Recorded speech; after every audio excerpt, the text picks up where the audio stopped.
కేదార్ దాత్రి ఇద్దరు కూడా సురేష్ దగ్గరికి వస్తారు. ఇక కేదార్ కంగారుగా బావ కీర్తి కనిపించడం లేదు అని చెప్పి అంటూ ఉంటే అప్పుడు సురేష్ అవునా కేదార్ పద అని చెప్పి బయలుదేరి వెళ్తూ ఉంటాడు. అప్పుడు దివ్యాంక సురేష్ చేయి పట్టుకొని ఆగు సురేష్, నువ్వు నాకు కాబోయే భర్తవి, అడ్డమైన వాళ్ళు కనిపించడం లేదంటూ నువ్వు ఎక్కడికి వెళ్ళడానికి వీల్లేదు అని చెప్పి దివ్యాంక ఆపుతూ ఉంటుంది. దాంతో సురేష్ ఒక్కసారిగా దివ్యాంక చెంప పగలగొడతాడు. ఇంకొక మాట నా కూతుర్ని నా భార్యని అడ్డమైన వాళ్ళు అన్నావంటే నేను నిన్ను చంపేస్తాను.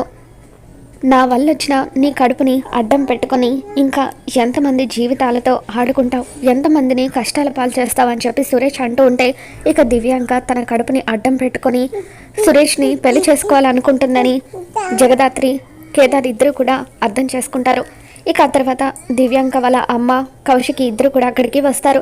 మమ్మీ నువ్వేంటి ఇక్కడ అని చెప్పి దివ్యాంక ఆశ్చర్యంగా అడుగుతుంటే నేనే పిలిపించాను అని చెప్పి దాత్రి అంటూ ఉంటుంది. మరి ఇంతకీ దాత్రి ఏం చేయబోతుంది, దివ్యాంకకు ఏ విధంగా బుద్ధి చెప్పబోతుందో మళ్ళీ మన ఛానల్లో తెలుసుకుందాం. ఈ వీడియో మీకు నచ్చినట్లయితే తప్పకుండా లైక్ చేయండి.